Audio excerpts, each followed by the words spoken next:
오늘의 데일리 뉴스레터에 오신 것을 환영합니다. 1. 180km 산 뒤 숨은 적 몰살. 2. 미국마저 한국 자주포 기술 배워간다. 3. 한국. FA50 팔고 싶으면 알지? 한번 진실을 알아봅시다. 최근에 대한민국이 공개한 한 영상이 큰 화제가 되고 있습니다. 이 영상은 전술지대지 유도무기인 KTSSM의 실사격 영상이었습니다. 이는 새로운 무기도 아니면 실사격을 처음으로 선보인 것도 아니었지만 여전히 많은 관심을 받고 있습니다. 이번 영상에서는 이전에 보여준 것과는 다른 성능을 보여주었기 때문에 많은 사람들이 놀라워했습니다. 정밀도가 놀라만한 수준으로 두 발을 발사하여 두 발 모두 정확히 동일한 위치에 명중시켰습니다. 이런 수준이면 명중률은 문제가 아닙니다. 대한민국은 북한의 장사정포 전력을 무력화하기 위한 무기체계라고 설명하고 있지만 이 정확성을 보고 다른 나라들이 오히려 겁을 먹고 있습니다. 특히 최근 중국은 항모의 저조한 유지보수 상태가 위성에 찍혀 망신을 당하고 있는데 대한민국이 KTSSM을 향후 대한미사일로 발전시켜 항모 사냥에 동원할 수도 있다는 가능성에 불안감을 감추지 못하고 있습니다.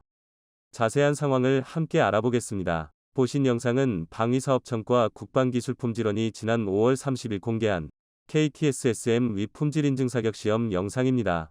해당 사격 시험은 5월 11일 진행되었고 그 영상이 뒤늦게 30일에 나온 것인데요. KTSSM 자체는 지난 2020년 개발이 완료되었지만 이번 사격 시험은 본격적인 양산에 들어가기에 앞서서 대량 양산과 동일한 환경에서 만들어진 물건도 개발 당시의 프로토타입과 같은 성능을 내는지 확인하기 위한 것이었습니다. 여기에서 성능을 확인하고 나면 양산 프로세스를 신뢰할 수 있다는 의미이므로 비로소 대량 양산에서 소요군의 실전 배치를 할 수 있게 되죠. 물론 영상에서 보신 것처럼 KTSSM은 품질 인증을 여유롭게 통과했는데요. 사실 영상에서 진짜 화제가 된 점은 어마어마한 정밀타격 성능이었습니다. 전용 2연장 발사포드에서 잇따라 두 발, 불을 뿜은 KTSSM은 흰 연기를 뿜으면서 하늘로 높이 날아올랐는데요. 첫 번째 탄이 표적지 한가운데의 붉은 원을 기세 좋게 꿰뚫은 뒤 이윽고 두 번째 탄도 날아들었죠. 그런데 놀랍게도 두 번째 탄은 첫 번째 탄이 표적지에 뚫은 조그마한 구멍으로 정확히 들어가는 것이었습니다. 시험 사격인 만큼 KTSSM 탄에는 탄두가 들어가지 않아서 착탄 뒤에 폭발도 없었습니다. 즉 첫 번째 탄이 표적지에 낸 구멍은 그냥 낙하의 충격으로 생긴 직경 수미터에 불과한 구덩이였죠.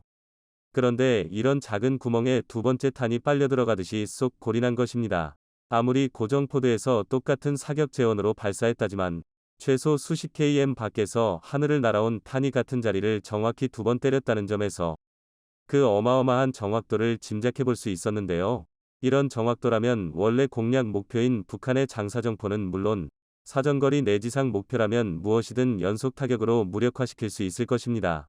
KTSSM은 본래 북한의 연평도 포격 도발 이후 비슷한 사건의 재발을 원천봉쇄하기 위해서 제기된 번개 사업 중 하나였습니다. 비록 목표했던 시한에는 맞추지 못했지만 완성품의 성능은 상당한 수준이라 한국형 전술 단거리 탄도미사일의 잠재성이 입증되었죠. 비슷한 미국산 전술 단거리 탄도미사일인 ATACMS와 그 발사 플랫폼인 하이마스가 우크라이나의 전장에서 얼마나 각광받는지를 생각해보면 이는 꽤 고무적인 성과였습니다. 특히 ATACMS는 러시아가 유난히도 두려워하는 무기로 미국조차도 너무 효과적인 무기를 제공하는 게 러시아들 자극할까봐 적어도 공식적인 채널로는 지원하지 않고 있다고 주장하고 있습니다. 다만 ATACMS가 아니고서야 타격할 수 있을 리가 없었던 러시아의 목표물들이 터져나가고 있었기 때문에 암암리에 쓰이고 있다고 짐작하고 있을 뿐이죠. 이런 수준의 무기를 한국도 만들 수 있다는 것을 확인하자 한국은 이제 이 KTSSM의 수출과 후속 사업까지 고려하고 있습니다. 이번 사격 시험으로 품질을 증명했으니 KTSSM은 당장 올해부터 본격적인 양산에 들어갈 텐데요. 이미 그 전부터 이어온 협상으로 UAE 등지에 수출을 계획하고 있으며 후속 사업인 KTSSM2는 폴란드와 공동 개발할 예정입니다. 이들 국가 외에도 천무 플랫폼으로 시험 발사를 진행했을 때에는 사우디아라비아, 노르웨이, 이집트, 스웨덴, 필리핀 등 국가의 방산업계 관계자 50여 명이 참관해 직접 보고 가기도 했죠. KTSSM2는 품질 인증 직후인 5월 11일 지체 없이 체계 개발에 들어갔는데요. 한국은 이 단계에서 비슷한 무기 체계인 ATACMS와 동등하거나 더 강력한 수준의 성능을 목표로 하고 있습니다. 후일 발사 플랫폼인 천무와 패키지 수출하게 되면 K9이나 FA50 못지않은 효자 상품이 될 것으로 여겨지고 있습니다. 그런데 이런 상황이 몸시 언짢은 나라가 있었으니 바로 중국입니다. 중국은 최근 인터넷에 나돌고 있는 한 장의 사진 때문에 고개를 들고 다니질 못하고 있습니다. 미국의 인공위성이 중국의 세 번째 항공모함 푸젠을 포착한 사진이었는데요. 하필이면 이 사진에 갑판에 생긴 거대한 균열이 찍힌 것입니다. 푸젠함은 중국이 작년 6월 진수한 최신형 항공모함으로서 러시아산을 개조한 첫 번째 랴오닝함, 랴오닝을 개조한 경험을 살려 자체 건조한 두 번째 산둥함에 이어서 완전히 중국 기술로만 만들어진 중국의 자랑 중 하나였습니다. 말 그대로 진화하는 중국 건함 기술의 상징과도 같은 존재였죠. 현재는 진수한 지 1년 정도 된 상태로 실전 배치에 앞서 각종 테스트를 수행하고 있는 상황인데요. 얼마 전만 해도 연돌에서 연기를 뿜어내며 엔진 테스트를 진행하는 모습이 포착되기도 했습니다. 그런데 이 푸젠함이 의성에 포착된 모습에서는 갑판 가운데에 균열처럼 보이는 흔적들이 여럿 보였던 것입니다. 네티즌들은 이 사진을 두고 바로 갑론을 박하기 시작했는데요. 아무리 중국산이라지만 진수 1년이 채 되지 않은 최신형 항모의 갑판에 금이 간다는 것이 잘 납득되는 이야기는 아니었기 때문이었습니다. 그런데 한편으로는 또 설득력이 있었던 게 푸젠함 바로 전에 만들어진 산둥함도 똑같은 방식으로 갑판 균열이 포착되어 망신살을 구긴 적이 있었기 때문입니다. 현재 중국 측 전문가들은 해당 균열이 촬영 각도에 의해 생긴 그림자 혹은 악의적으로 합성한 사기라는 입장을 내놓은 상태지만 실제로 갑판에 문제가 생겼을 가능성도 배제하지 못하고 있습니다. 중국제 무기들에서 유난히 자주 들려오는 균열이나 파손 등의 소식은 그럴 만한 이유가 있습니다. 중국이 지난 수십 년간 군사력을 폭발적으로 증강시킨 것은 부정할 수 없는 사실입니다. 이들이 적을 미국으로 상정하고 있는 만큼 거기에는 미국에 뒤지지 않는 무기 기술 역시 필요했었죠. 중국은 이를 위해 기술자를 매수하거나 해킹으로 기술을 빼내는 등 수단 방법을 가리지 않았고 지금에 와서는 전자기 캐터펄트를 탑재한 항공모함이나 5세대 전투기 등 상당한 수준의 기술을 손에 넣는 데 성공했습니다. 하지만 중국이 아직까지 미국 수준에 도달하지 못한 기술이 있으니 바로 기초적인 재료공학입니다. 재료공학의 성숙도만큼은 다른 기술과는 다르게 단연간의 시행착오를 거치면서 오랜 시간을 투자해야만 얻을 수 있는 영역으로 알려져 있습니다. 다른 방산 강국들이 충분한 시간을 들여서 발전시켜온 기술을 하루아침에 따라잡으려고 성급하게 굴었던 중국은 이 부분을 놓치고 말았죠. 이 재료공학의 부실함은 아니나 다를까 중국이 만든 무기들의 발목을 잡는 한계로 작용하고 있습니다.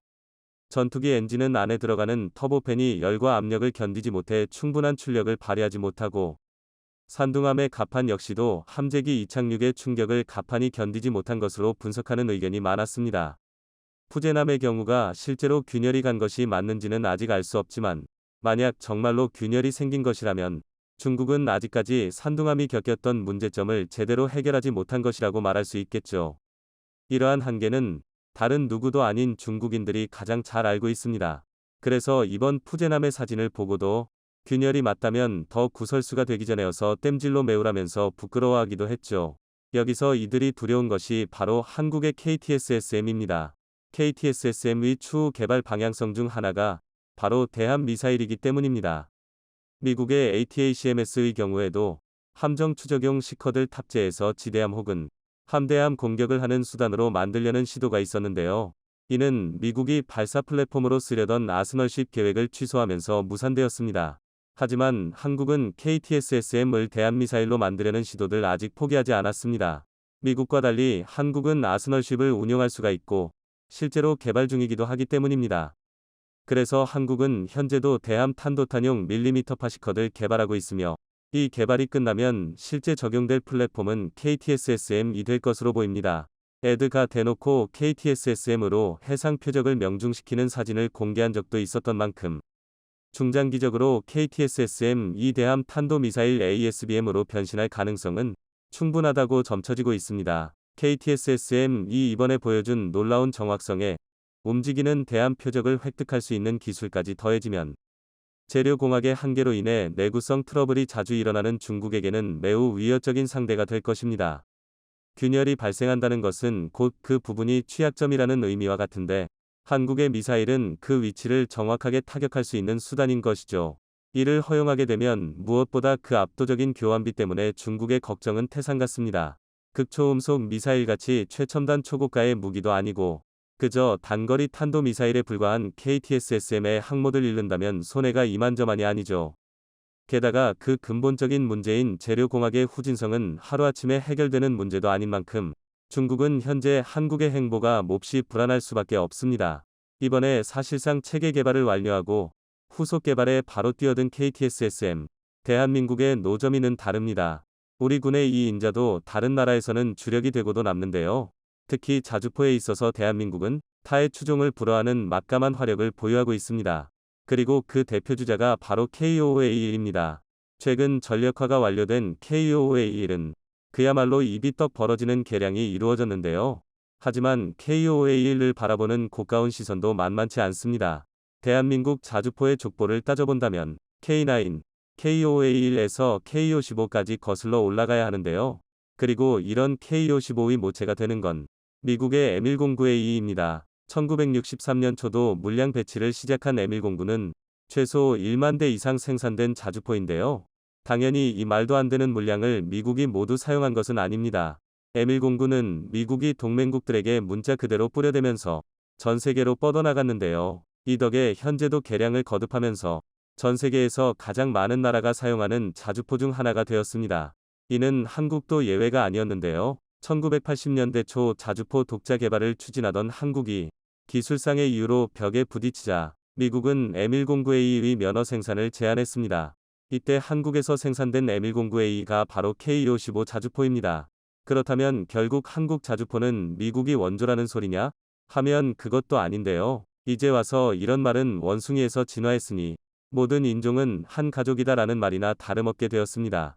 실제로 K55부터 M109A2와는 확연한 차이를 보이기 시작했는데요.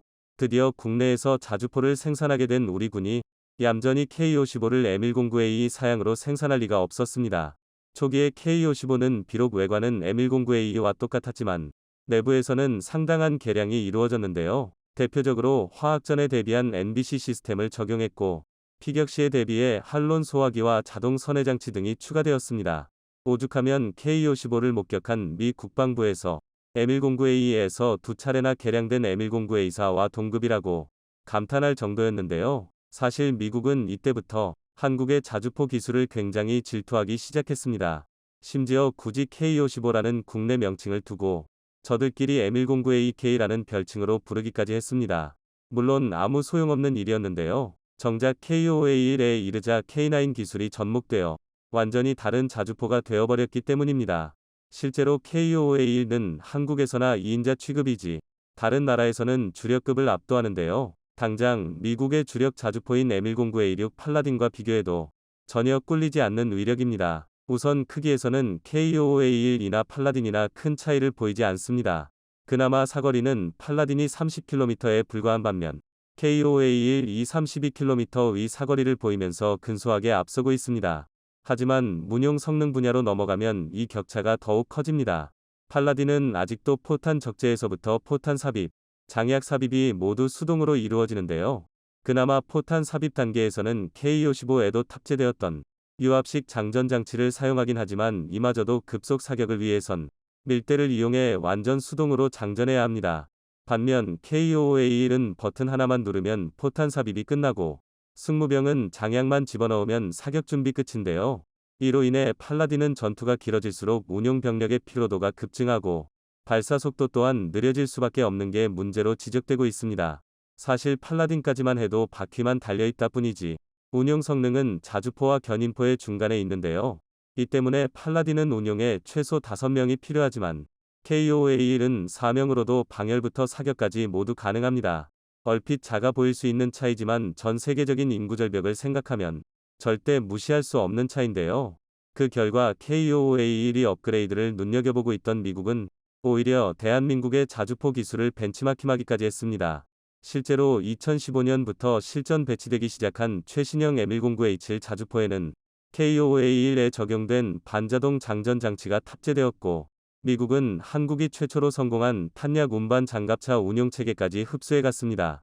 그야말로 역수출이 무엇인지 제대로 보여주는 상황인데요.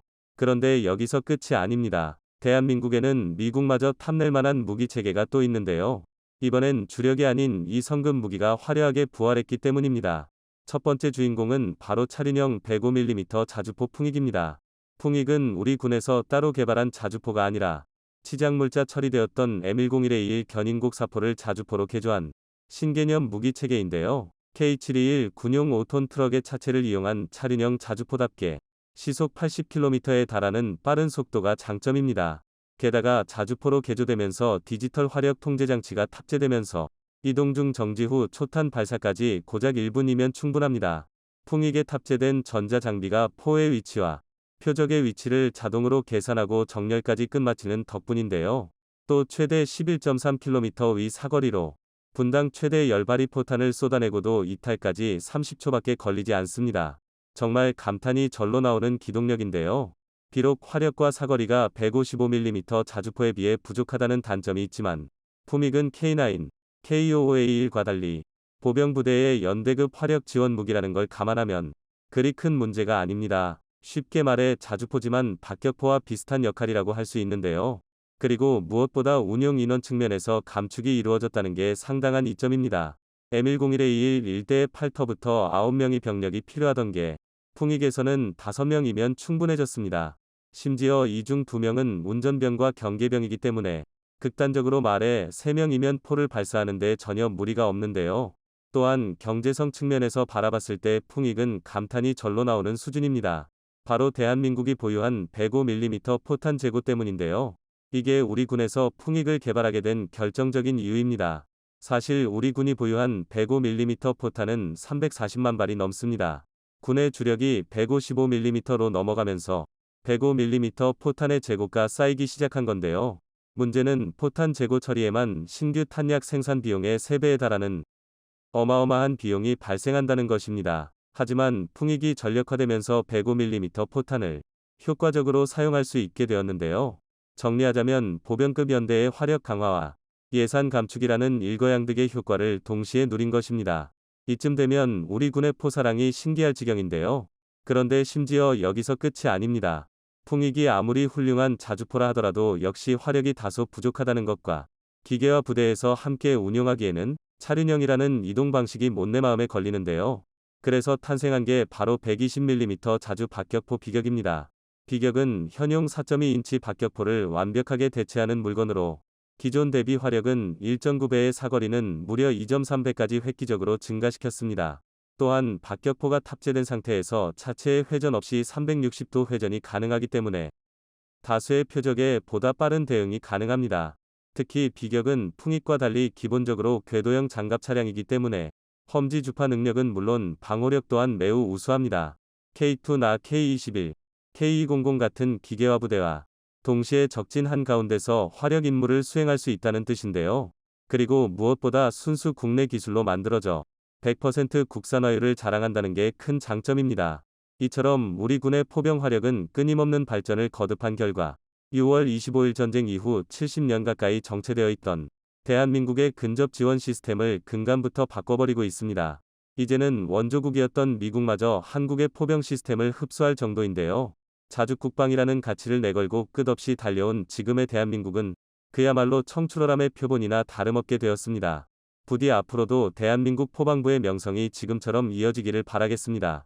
폴란드와의 수출 계약이 성사되면서 FA-50 페타리터의 모델링과 스펙이 공개되었는데 도저히 같은 전투기라고는 믿을 수 없는 수준의 업그레이드가 이루어져 충격을 주고 있습니다. 거기에 미국의 AESA 레이더를 장착할 것으로 예정되었던 FA-50 페타리터에 미국이 아닌 한국산 레이더가 장착되리란 소식까지 들려왔는데요. KAI에서 계속 승승장구하고 있자 당황한 미국에서는 원하는 건 다 해줄 테니 사업에 끼워달라고 뒤늦게 요청해오고 있다고 합니다. 이 소식에 FA-50을 테자스의 경쟁자로 생각하고 있던 인도에서도 도저히 믿을 수 없다는 반응을 보이고 있습니다. 또한 KAI에서 개발 중인 새로운 항공기가 DX 코리아 2022에서 공개됐는데 예상치 못한 폭발적인 관심을 받고 있다고 합니다. KAI가 또 한 번 세계 항공기 시장에 폭풍이 될 것인지 자세한 소식 알아보도록 하겠습니다.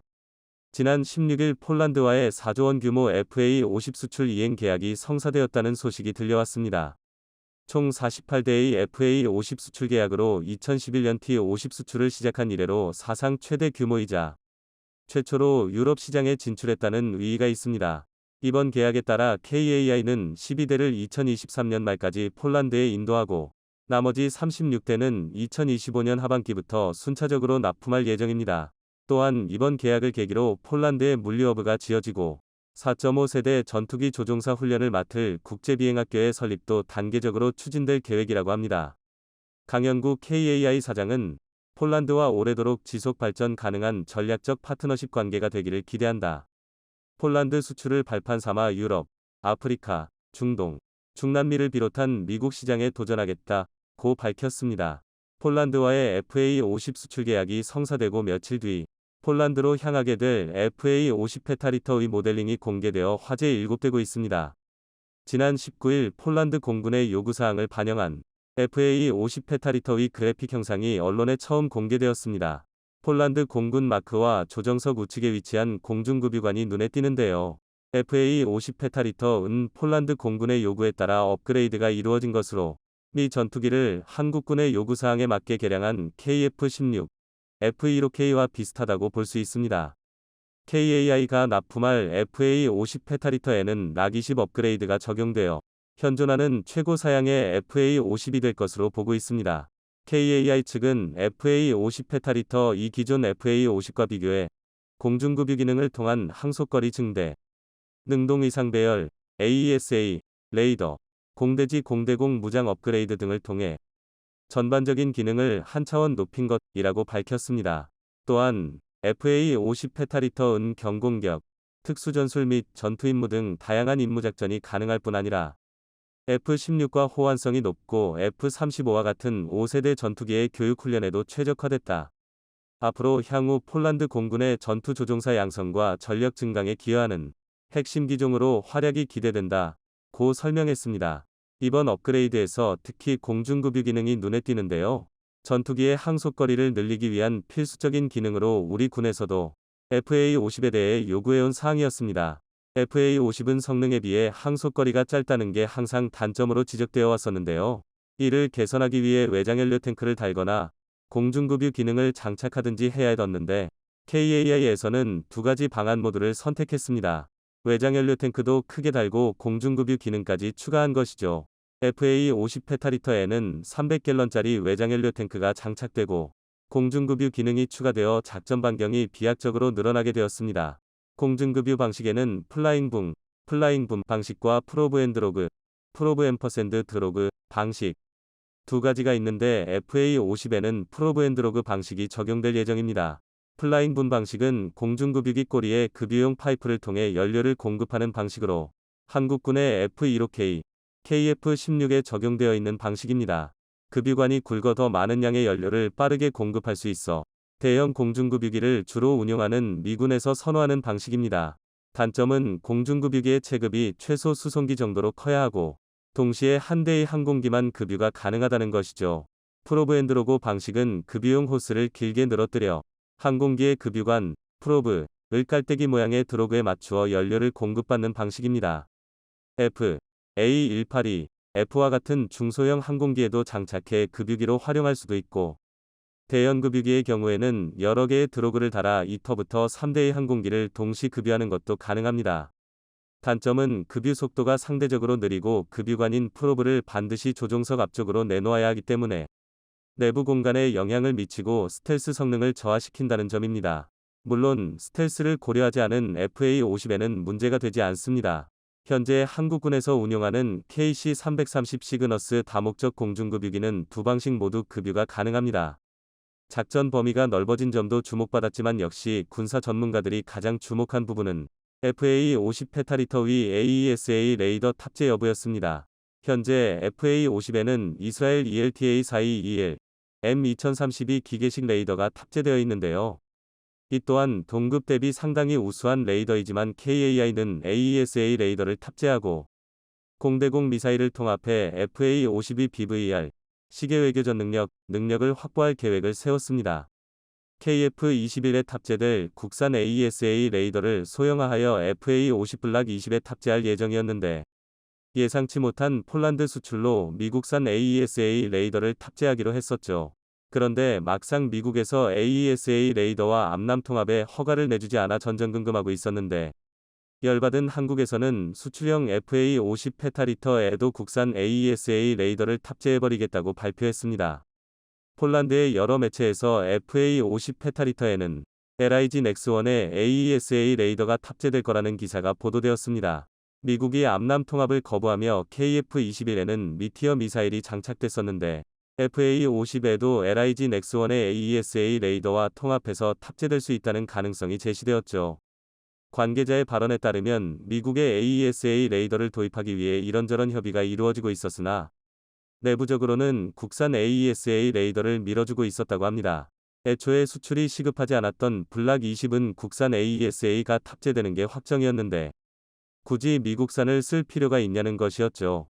수출되는 FA50 페타리터에 장착될 AESA 레이더를 팔아 한몫 두둑히 챙길 생각에 싱글벙글하던 미국은 수출 사업에서 완전히 빠지게 될 위기에 처해버렸다는 소식에 그제야 AESA 레이더와 암남 통합 허가를 내주었습니다.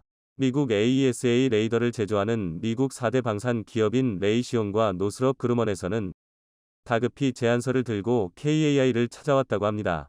이제 주도권이 완전히 한국으로 넘어오게 된 것입니다. 조금 더 시간을 들여 국산 AESA를 탑재하든 좋은 조건으로 미국의 AESA 레이더를 탑재하든 원하는 선택을 할 수 있게 됐습니다. 이번 개조를 통해 세계 전투기 시장에서 FA-52 위치가 공고해질 것 같은데요. 빈자의 F-16이라는 소리가 나올 만큼 저렴한 가격에 멀티롤 전투기급의 성능을 보여주는 전 세계를 뒤져봐도 유례없는 항공기가 완성돼가고 있습니다. 판버러 에어쇼에 참가한 KAI 조울의 상무는 FA-50은 점진적으로 성능을 업그레이드해 다목적, 멀티를 전투기로 다시 거듭 태어났습니다. FA-50은 공대공 정밀무장, 항속거리를 늘리는 공중급유 시스템을 장착한 최신의 전투기급 항공기가 되었습니다. 유럽과 아시아, 미국 시장에 도전해 천대 수출을 목표로 한 단계 성능을 향상시킬 것입니다. 라고 말하며 세계 시장으로 뻗어나가기 위해 최선을 다하겠다는 포부를 밝혔습니다. 그런데 FA-50이 완전히 새롭게 탈바꿈했다는 소식에 FA-50을 테자스 전투기의 경쟁자로 여기던 인도에서는 분통을 터뜨리고 있다고 합니다. 말레이시아에서 전투기 도입 사업을 둔고 한국과 경쟁 중이던 인도에서는 어떻게든 테자스를 말레이시아에 팔아보겠다고 언론이 나서 FA-50을 깎아내리고 중상모략을 일삼아왔었는데요. 지적하던 부분들이 FA-52 전용 외장 헬리오 탱크가 없다는 점과 공중급유를 할 수 없어 작전 범위가 좁다는 점 그리고 AESA 레이더와 공대공 미사일의 통합 작업이 이루어지지 않았다는 점이었습니다. 당시에는 뭐 사실이니 어쩔 수 없나 싶었지만 KAI는 물밑에서 폴란드와 손을 잡고 FA-50을 완전히 새로운 전투기로 뜯어고치고 있었던 겁니다. 이를 모르던 인도에서만 테자스가 이길 수 있다고 설레발을 치던 것이었죠. KAI에서는 FA-50의 공중급유 기능을 도입한 김에 공중급유기도 우리 손으로 만들어보려는 것 같은데요. 최근 KAI에서 새롭게 개발 중인 항공기들이 공개되었습니다. 이번 DX 코리아 2022에서 다양한 한국의 신무기들이 공개되어 주목을 받고 있는데 의외로 가장 큰 화제를 몰고 온 건 다름 아닌 KAI에서 개발 중인 다목적 수송기였다고 합니다. 국군의 수송기 수요에 따라 KAI에서 국산 다목적 수송기 개발 사업을 진행 중이었고 그 모형이 이번 박람회에서 첫 공개되었습니다. 지금까지 해외 항공기에 의존해왔던 해상 초계기, 공중급유기 등의 특수 임무기의 대형 플랫폼 역할까지 국산 항공기로 대체할 수 있어 기대가 큰 사업인데요. 수송기의 특이한 도색에 관심이 집중되고 있습니다. 수송기의 둥그런 동체와 흰색과 검은색의 도색이 만나 마치 범고래와 같은 모습의 수송기 모형이 공개되었습니다. 벌써 수송기를 두고 드라마 우영우에서 나오는 고래 같다며 우영우 비행기라는 별명을 얻게 되었습니다. KAI 관계자는 범고래 도색은 1년 전에 만들어 놓은 도색이었다. 혹시나 해서 이번 전시회에 꺼내봤는데 좋은 반응을 얻을 줄 몰랐다. 고 밝혔습니다. 현재 한국군의 소요에 비해 운용하고 있는 수송기가 너무 적다는 목소리가 높았기에 수요를 충당하고 항공기 사업을 확장하기 위해 한국형 수송기 사업이 시작되었는데요. 기존 운용 중인 C-130 전술 수송기와 달리 프로펠러가 아닌 제트 엔진을 적용하였고 크기도 훨씬 커져 속도와 수송 능력이 대폭 향상될 예정입니다.